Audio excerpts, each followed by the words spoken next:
Երկչուհի, որ կարողանում է համատեղել բեմն ու ընտանիքը, երկչուհի, որ չի վախենում նոր փորձարկումներից ու երկչուհի, որ կարողանում է լինել լավ մարդ։ Իմ հյուրն այսօր Անահիտ Շահբազյանն է։ Բարև ձեզ Անահիտ։ Բարև Յուրա ջան։ Ոնց եք։ Լավ, դու ինչպե՞ս ես։ Լավ, շնորհակալ եմ։ Անահիտ, ուզում եմ մեր զրույցը սկսենք ձեր երաժշտական ուղու ակունքներով, ինչպես որոշվեց, ինչպես հասկացաք, որ երաժշտությունն է ձեր կյանքը։ Շատ կամաց, շատ ակնթարթորեն, երբ դպրոցի միջոցառումներից մեկի ժամանակ մինչև պատրաստվելը փորձեցի երգել My Heart Will Go On Celine Dion-ի երգը Titanic ֆիլմից եւ մեր դասարանի երեխաները աղմուկ բարձրացրեցին եւ սկսեցին գովաբանել, որ ես շատ գեղեցիկ ձայն ունեմ։ Եվ այդպես սկսվեց նոր ուղի, նոր ճանապարհ եւ շարունակությունը դեպի երգի պետական թատրոն ու այդպես գնաց մինչև այսօր։ Անահիտ, ինչ դեր ունեցավ ձեր մասնագիտական կայացման հարցում ձեր ընտանիքը։ Նախ ես շատ շնորհակալ եմ իմ ծնողներին միշտ եւ իրենց վախերի համար ճանապարհ ընտրելուց եւ եթե նրանք անգամ խոչընդոտներ չստեղծեին, միգուցե այսքան ոչ երաժշտության մեջ հզոր կլինեի եւ ոչ էլ այդքան նպատակասլաց կլինեի։ Այդ բոլոր ծնողական վախերը ոչերն էին, որ բերում են դեպի դա, եւ իրենց դաստիարակությունը, որ ինձ ստեղծեցին այսպեսին։ Ես շատ ուրախ եմ ու շնորհակալ։ Անահիտ, ձեզ ճանաչելով գիտեմ, որ հուզականությունն այսօր էլ ուղեկցում է ձեզ։ Առաջին բեմելը հիշում եք, ինչպես հաղթահարեցիք այդ հանդիսատեսի հանդեպ վախը եւ բարձրացակ բեմ։ Դա մոռանալ հնարավոր չէ եւ դա շատ երկար տարիներ միշտ ուղեկցել է ինձ, այսինքն այդ վախի զգացումից ծնվում էին շատ հետաքրքիր ելևէջներ իմ ձայնի մեջ։ Եվ հիմա ասել, որ դա առաջին էր, դա իհարկե սկսվեց ամեն բան դպրոցից։ Սայատնովա գեղեցիկ միջոցառումից իմ դասղեկի շնորհիվ ով մեծ միջոցառում եւ մեծ հետաքրքիր պատմություններ ստեղծել եւ ես 13 երգ երգել եմ Սայատնովայի երգեր, այժմ ես չեմ կատարում նման երգեր, բայց դա իմ ամենաառաջին երգերն են եղել, որ ես երգել եմ։ Եվ այդ հուզականությունը եւ տարիներ շարունակ Հայաստանի երգի պետական թատրոնում եւ Հայաստանի պետական ջազ նվագախմբում իմ ելույթներից առաջ ինձ հետ ոչ ոք չէր խոսում, այսինքն ընդամենը գալիս էին ինձ ասում էին հաջորդը դու ես եւ այսպես հեռանում ինձանից, որովհետեւ ես միշտ աղոթքներում եմ լինում այդ ժամանակ կամ պետք է միայնակ լինեմ հաղթահարելու այդ վախը։ Այսօր չունեմ այդ վախը, բայց եւ հուզականությունս նույնն է մնացել, մի փոքրիկ այսպես փորձառության ինքնավստահությունից ելնելով։ Ձեր երգացանկում հիմա ավելի շատ գերիշխում են ջազային ստեղծագործությունները։ Որն է ձեր ոճը իրականում եւ ինչպես եք ընտրում երգը։ Որն է իմ ոճը, Յուրա։ Ես էլ չգիտեմ։ Այսինքն ոչ թե ես չգիտեմ, այլ ես երգում եմ այն երգերը, որոնք որ իմ սրտին են դիպչում, այն երգերը, որոնք որ ես կարողանում եմ կատարել։ Ես երազում եմ կատարել աշխուղական, գեղեցիկ երգեր, ժողովրդական երգեր, որոնց ես դեռ լիովին չեմ մոտեցել։ Մի փոքրիկ չափաբաժնով, ինչ որ քիչ խաղիկներով, որը ժողովրդական է, կարողանում եմ կատարել, բայց դա լիարժեք չէ։ Այդ դրա բաց թողումից զատ եւ ռաբիզ աշխարից զատ ես կատարում եմ երևի թե բոլոր ոճերում։ Անահիտ, կա երգ բացի Celine Dion-ի երգը, որ նշեցիք, որը ձեր կենսուղում թողել է իր հետքը եւ հստակ պատմության հետ է կապված։ Վրացական Սուլիկո երգը, որով ինձ ամբողջ հայ շոու բիզնեսը ճանաչեց, ընծա համահայկական մրցույթ փառատոնը 2007 թվականից շատ մեծ հաղթանակ բերեց ինձ եւ ճանաչում։ Այդուհանդերձ արդեն ամերիկյան գոսպելներից եւ spirituals երգերից կային, որ ինձ շատ մեծ հաղթանակ բերեցին։ Եվ մի երգել երկրորդ երգը, որը որ spirituals սևամորտների հոգեվոր երաժշտություն էր, And I'm telling you, դա էլ եղավ բեկումնային երգ իմ կյանքում։ Այժմ նոր բաներ եմ փորձում հաղթահարել իմ կյանքում, նոր երգեր, նոր նվաճումներ, իմ աշխատանքի վայրում երևի թե չեն կրկնվում այն երգերը, որտեղ ես երգում եմ երեկոյան ժամանցի վայրերում կենթանի նվագակցությամբ եւ արդեն չեմ վախենա ասել 4000-ից ավել երգ ես cover եմ արել եւ շարունակում եմ։ Անահիտ, ինչպես եք մոտենում յուրաքանչյուր կատարմանը տեխնիկական եւ էմոցիոնալ առումով։ Պիտի իդեալական լինի։ Երբ ինչ-որ մի երաժիշտ կամ ես որևէ մի նոտա, որևէ մի վարքյան թերանում եմ, մոռանում կամ ինչ-որ ես շատ ծանր եմ այդ ամենին վերաբերվում, որովհետև ես կարծում եմ, որ երաժշտությունը բժշկի պես, տեղահաբերի պես շատ կարևոր ինֆորմացիա է մարդու հոգու իմպուլսների համար։ Դրա համար ես ուզում եմ իդեալական կերպ հաղորդել այդ ամենը մարդկանց։ Դրա համար ծանր եմ տանում։ Իսկ ովքեր են այն արվեստագետները, ովքեր հետք են թողել այս ուղու վրա։ Գուցե ազդեցության տակ ընկնելով սկսել եք ուսումնասիրել այդ ժանրը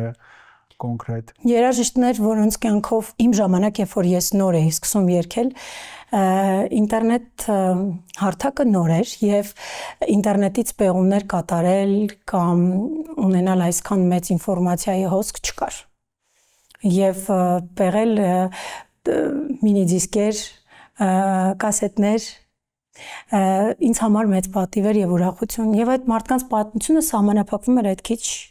ինֆորմացիայով բայց եւ այնպես ես ուզում եմ ասել որ այն երջանիկներից եմ որ աշխատել եմ Հայաստանի Երգիպետական թատրոնում հասել եմ իմ երազանքին եւ եղել եմ Արթուր Գրիգորյանի եւ Սանե եւ երգչուհին այդ բեկումնային ինձ համար մեծ պատիվ նա է եղել որ աշխատել եմ Ձեր ստեղծագործական կյանքում նորարարությունը եւ ավանդականությունը ինչպես են հաջորդում իրար։ Ավանդականությունը որ ասպեկտում Գուցե կատարողական իմաստով ավանդականությունը, այսինքն մենք բոլորս գիտենք, համենայն դեպս երգող մարդիկ գիտեն, որ պետք է այսպես անել, որ այս նոտան ստացվի, բայց դուք նաեւ փորձարարական երգչուհի եք, այսինքն դուք նորություններ սիրում եք փորձել։ Ինչպես են հաջորդում իրար, ոնց եք հասկանում, որ այստեղ պետք է նոր բան անել, այստեղ պետք է հիմքը դրված ձևով կատարել։ Միայն հոգուս եմ լսում։ Ամեն բան հոգուց է բխում։ Եթե դու ունես բավական արդեն պաշար եւ դու շատ ես լսում հաջողված երգեր եւ արդեն ուղեղում այդ երգերը իր հաջողությամբ եւ ազդեցությամբ, հա, արդեն քո մեջ է նստում ավտոմատ կերպով դու ինքնուրույն կարողանում ես այդ ամենը հաղթարել առանց հասկանալու։ Դա հոգին է թելադրում ինչպես պիտի անես, այդ նոտան ինչպես պիտի վերցնես, բայց մինչ հասնելը դրան շատ պետք է հավատ ունենաս ինքդ քո նկատմամբ, որ դու կարող ես դա անել, որ այդ նոտան յուրաքանչյուր կերպ եթե դու վերցնես, քիչ օպերային հնչողությամբ, մի քիչ էստրադային, մի քիչ ջազային, դա քեզ մոտ ստացվելու է հրաշալի։ Անահիտ, եթե այս պահին հնարավորություն ունենայիր երգել որևէ լեգենդար արտիստի հետ, ով կլիներ եւ ինչու հենց նա։ Այս պահին Սինտիերիվո, Անդրեա Բոչելի,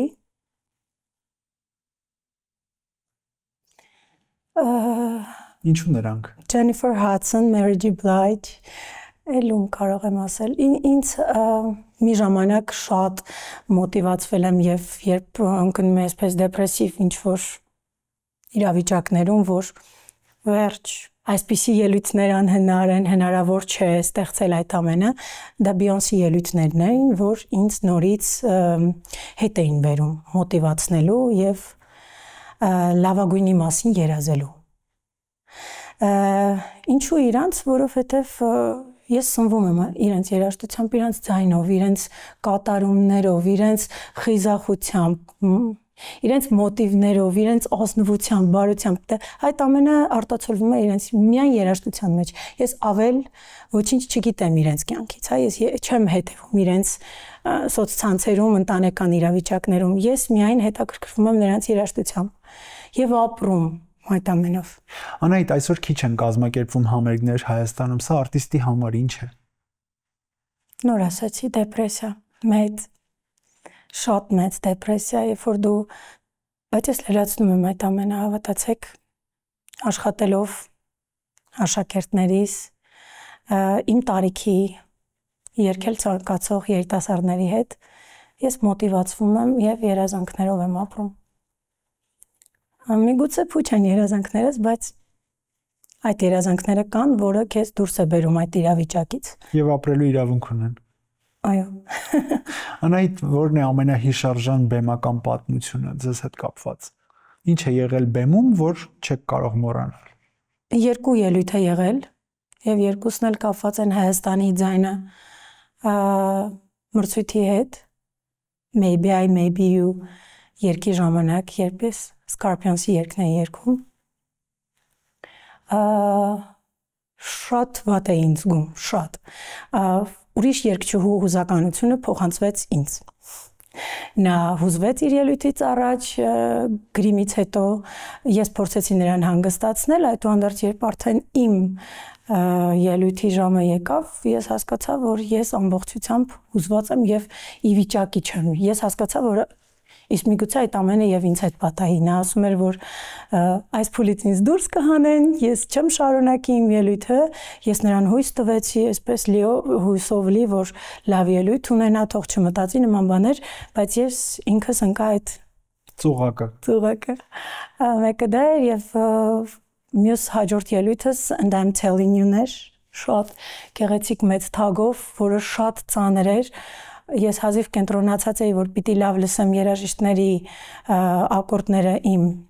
մոնիտորներից եւ մոնիտորները չմիացան։ Եվ այդ ամենը երգի ամբողջ կեսը ես լսել եմ դահլիճից եւ փորձել կատարել, կարծես ոչինչ չի եղել։ Դա էր ամենատպավորիչը, որ ինձ վախեցրել է։ Իսկ հիացած ելույթներից մեկը դա Սլավյանսկի բազարի բեմից էր, երբ փորձի ժամանակ այնքան ֆանտաստիկ տեխնիկապես հագեցած այնքան լավ մասնագետներ էին աշխատում եւ երաժիշտներ, որ ես այսպես շատ կտրուկ սխալվեցի եւ դա արեցի դիտմամբ, որ եւս կրկնեմ իմ ելույթը, որպեսզի երկարացնեմ իմ վայելման ժամը։ Անահիտ, շատ երաժշտական եք եւ նույնիսկ մեր զրույցն է երաժշտական ընթանում։ Արվեստի այլ ճյուղ հետաքրքրում է ձեզ, բացի երաժշտությունը։ Նկարչություն, ֆոտոնկարչություն։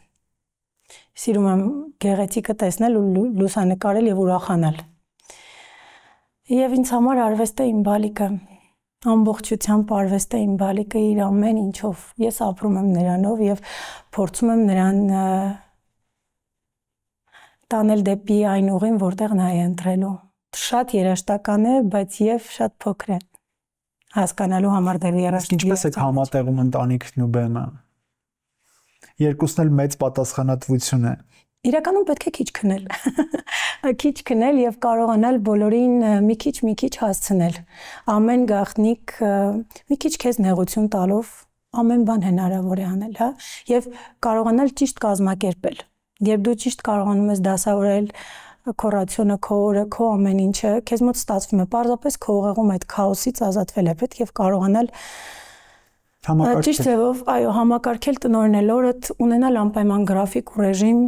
ըստ այդմ ամեն ինչ իր տեղում շատ ճիշտ է ընթանում։ Անահիտ, այսօր ինչի վրա եք աշխատում, կա նորություն, որ գուցե հեռուստադիտողին եւ ձեր արվեստի սիրահարներին հետաքրքրի։ Հեռուստադիտողին դեռ կվախենամ ասել, բայց կենթանի այդ իմ երեկոյան նվագներից մեկում ես պիտի կատարեմ ֆանտաստիկ մի երգ,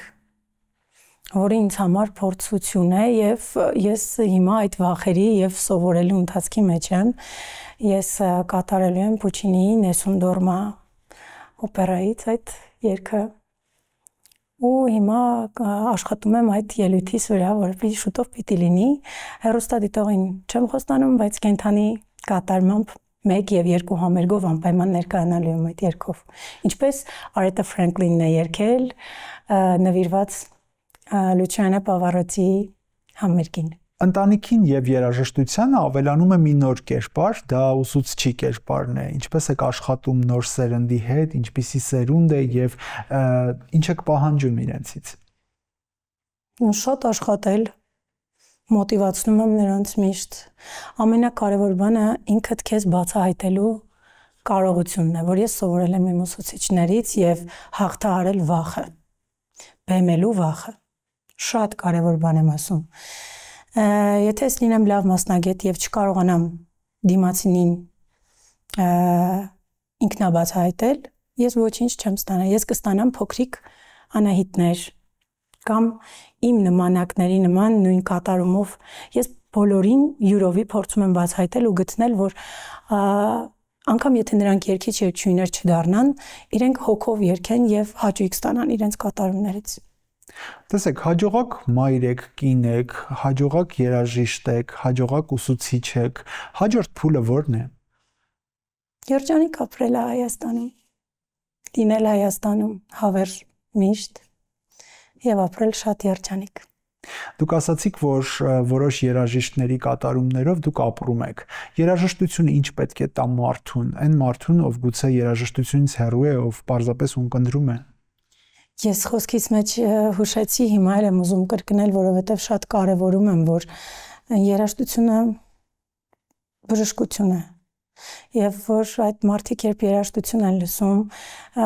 գտնվում են հոգևոր մի տարօրինակ իրավիճակում կամ ունեն հարցեր իրենց ներսում, որ անընդհատ փնտրտուքի մեջ են, թող լսեն երաժշտություն, լավ երաժշտություն։ Եվ երաժշտության շնորհիվ հնարավոր է լսել Աստծո ձայնը։ Հնարավոր է լսել այն բոլոր ինչուների պատասխանը, որ դուք փնտրում եք ինչ որտեղ։ Երաժշտությամբ հնարավոր է։ Անահիտ, դուք որակում եք երաժշտությունը որպես դեղամիջոց։ Ինչպիսին է եւ որ ժանրում է Անահիտ Շահբազյանի դեղամիջոցը, Անահիտ Շահբազյանի երաժշտությունը, որը պիտի բուժի։ Ջազային։ Կարծում եմ ջազային։ Պիտի որ բուժի։ Վերջերս ներկա էիք մի համերգի, որը նվիրված էր Էլվինա Մակարյանին։ Այնտեղ հրաշալի կատարումներ ունեցաք։ Էլվինա կատարելը ինչ է նշանակում ձեզ համար։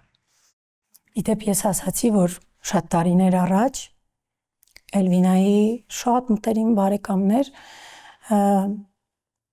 երբ նա նոր էր մահացել, իր երգերը բերեցին մեր տուն կասետների վրա,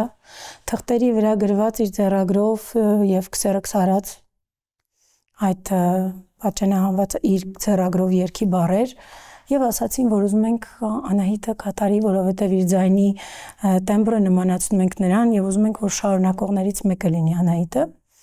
Եվ պատահականության հաջորդականությամբ ես լսում էի բոլոր նրա տխուր երգերը եւ մի աղջիկ, ով շատ երիտասարդ եւ ուզում է նոր հույզեր, նոր պատկերացումներ, գունավոր երգեր, ինչպիսիք են օրինակ Spice Girls, Backstreet Boys, այն տարիքն է, որ շատ թռվռուն, ես հրաժարվեցի երգերը, Էլվինայի երգերը եւ ասացի, որ նրանք շատ տխուր են, շատ խորիմաստ եւ ես դրանք կատարել անգամ չեմ կարող, ես կարող եմ հարգել, բայց չկատարել։ Եվ հիմա տարիներ անց, երբ ես այս հրավերը ստացա եւ այդ համերգին մասնակցեցի, ես շատ հպարտ էի։ Ես շատ ուրախ էի, որ ես այնքան եմ հասունացել երաժշտության մեջ, որ Էլվինային պատվով ներկայացնեմ, որովհետեւ դժվար է կատարել իր երգերը իրականում, նա իդեալական էր կատարում եւ նրանից հետո ներկայանալ պիտի լավը լինես։ Անահիտ, երևի թե հաղորդման վերջում փորձենք հասկանալ, թե այս պահին որն է ձեր կյանքի երգը։ Գոյություն ունեցող երգ, որ երգի հետ կհամեմատեք այն։ Չի մտածեմ։ Գուցե կոնկրետ երգ չասեք, պարզապես փորձենք ժանրը եւ ռիթմիկան հասկանալ։ Հոգևոր երաժշտություն, որ ապրեցնում է ամեն գիշեր, նարեին քնեցնելու ժամանակ։ Եվ շատ եմ լսում Տեր Ողորմյան։ Երբ մենակ եմ կամ ինքս եմ կատարում կամ դնում եմ երաժշտությունը լսելու, ամենան դա Տեր Ողորմյան է, որ ամենակարևոր երգն է ինձ համար, եւ ապրելու, եւ ուրախ լինելու, եւ ամփոփվելու օրը Տեր Ողորմյան ամենան է։ Շնորհակալ եմ, որ այստեղ եք։ Ես եմ շնորհակալ։ Կյանքը ստեղծագործություն է, լինի դա դեր, կտավ, թե երգ։ Գտեք արվեստով լի ձեր ուղին եւ եղեք երջանիկ։ Իսկ մենք դեռ կհանդիպենք։